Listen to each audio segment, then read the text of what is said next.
Eh bien, pendant un court instant, nous allons juste prendre 5 minutes parce qu'il est important que chacun, avant que nous passions à ce repas, que nous ayons conscience de ce qu'il symbolise et surtout ce qu'il requiert. Souvent, nous prenons part à ce repas sans nous rendre compte de ce qu'il signifie. Et il est bon à chaque fois que nous le reprenons de nous souvenir ce que nous faisons. Vous vous souvenez que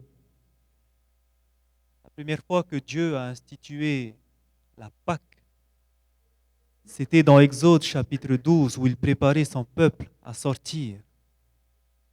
Lorsqu'il a institué la Pâque, l'Éternel va dire au peuple d'Israël de prendre un agneau. Cet agneau, il devait l'égorger et répandre le sang de cet agneau sur les linteaux des portes. Pourquoi? Parce que l'Éternel a dit qu'il allait passer. Il allait passer au travers de son ange exterminateur et tuer tous les premiers-nés. C'est pour ça que ce passage, Exode 12, verset 11, nous dit que c'est la Pâque de l'Éternel. Le mot hébreu de Pâque signifie Pessa, qui signifie passage. Cela nous rappelle le passage de cet ange, ce dernier fléau qui va montrer que c'est le moment du départ. Nous allons aller quitter ce pays d'esclavage. Mais après avoir tué cet agneau, l'agneau devait être rôti. Il y avait une préparation à faire avec cet agneau. Et lorsque nous lisons toujours dans Exode 12, verset 11, nous allons voir que lorsqu'ils vont manger cet agneau, ce n'est pas comme on mange d'habitude. Ils devaient avoir les reins sains. Ils devaient avoir les souliers aux pieds, le bâton à la main, parce que l'Éternel dit qu'ils devaient le manger à la hâte. Pourquoi à la hâte? On ne pouvait pas attendre. Il fallait sortir. Il fallait qu'on sorte de l'Égypte. C'était une hâte pour eux lorsqu'on mangeait la Pâque. La première fois qu'il l'a institué, il y avait ce pain sans levain. Pourquoi sans levain? Parce qu'on ne pouvait pas attendre. Bien sûr, le levain est symbole du péché, mais on ne pouvait pas attendre que la pâte lève. Ça met trop de temps. Il fallait juste pas mettre de levain, cuire le pain et manger à la hâte. Parce qu'on avait hâte de s'en aller, de sortir de cet esclavage. Et cette libération du peuple au travers de la puissance de Dieu a montré au peuple d'Israël combien Dieu était grand, combien Dieu dirige son peuple, combien Dieu sauve. Et cela était un symbole de ce que Jésus allait faire pour l'humanité. C'est pour cela que lorsqu'il est venu, il voulait que cette fête qui se répétait chaque année au peuple d'Israël, il voulait donner la profonde signification, le réel symbole que cela signifiait.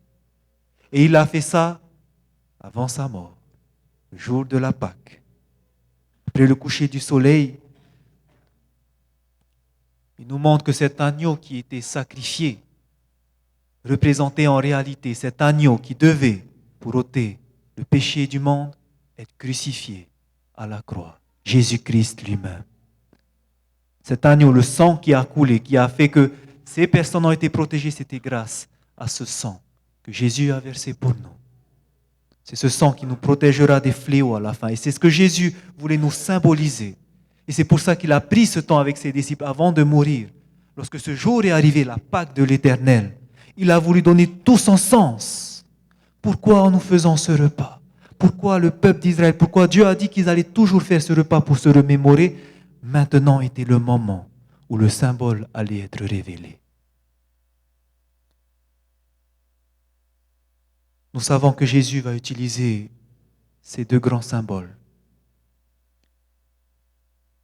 qui sont premièrement le pain. Le que Jésus va briser. Et ce pain représenter son corps rompu. Et nous avons également l'autre symbole qui donnera, c'est le jus de raisin, le vin non fermenté, et qui est représenté par le sang.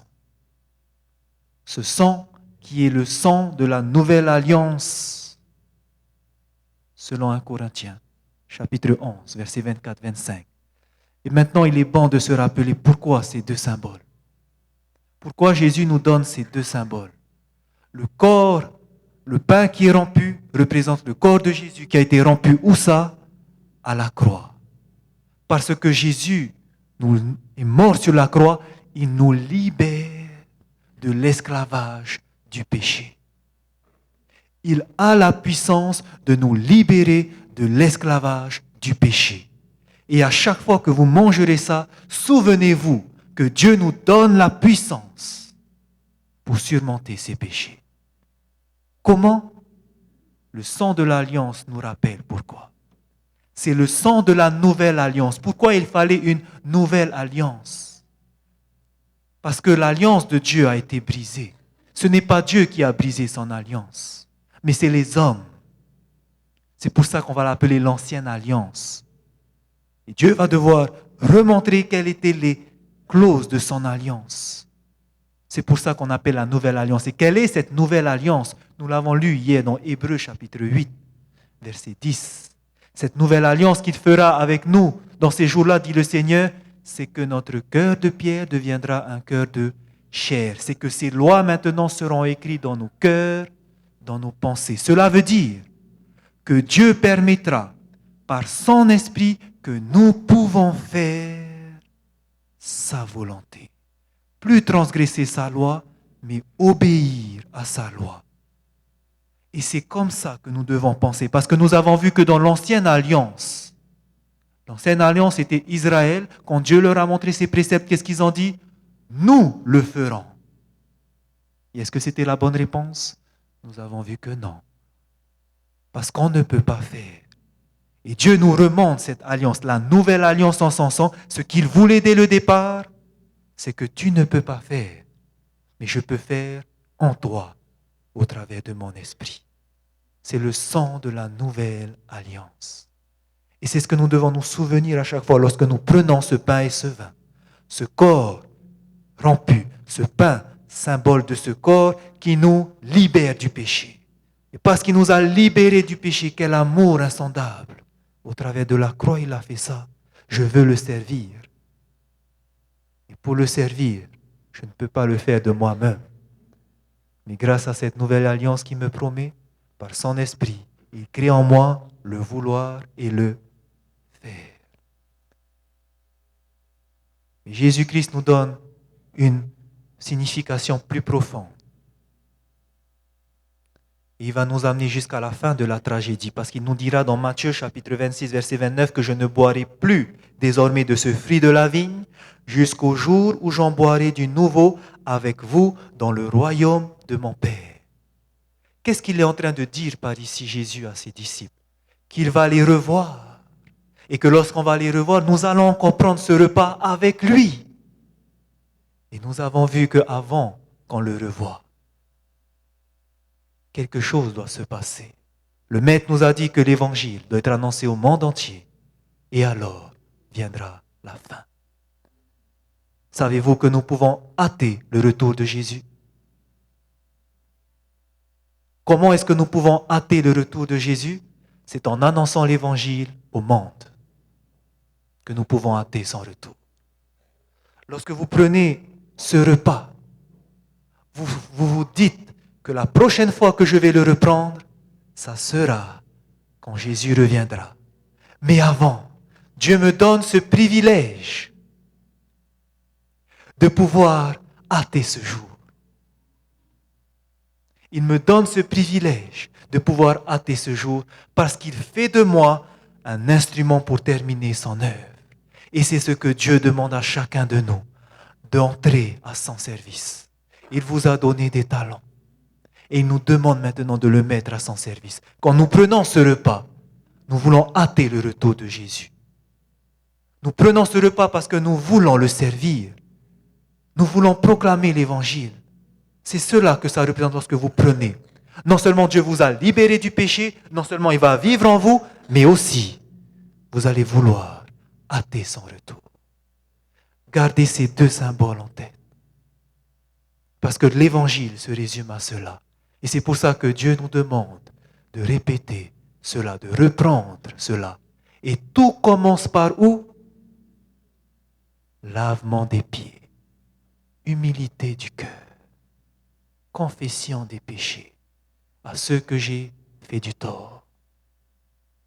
Et alors, quand j'ai tout confessé aux hommes, à Dieu, je suis pur.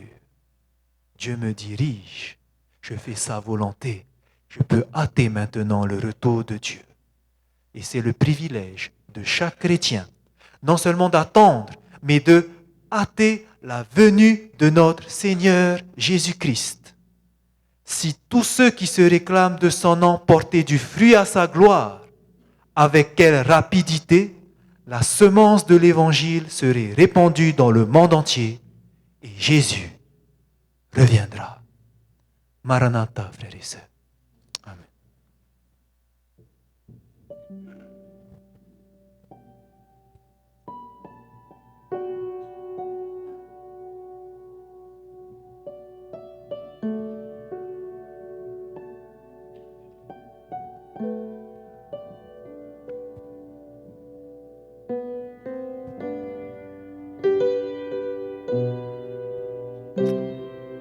Notre prière, que ta volonté soit faite sur la terre comme au ciel. Et aujourd'hui, dans notre vie, chantons le cantique sous un ciel ténébreux.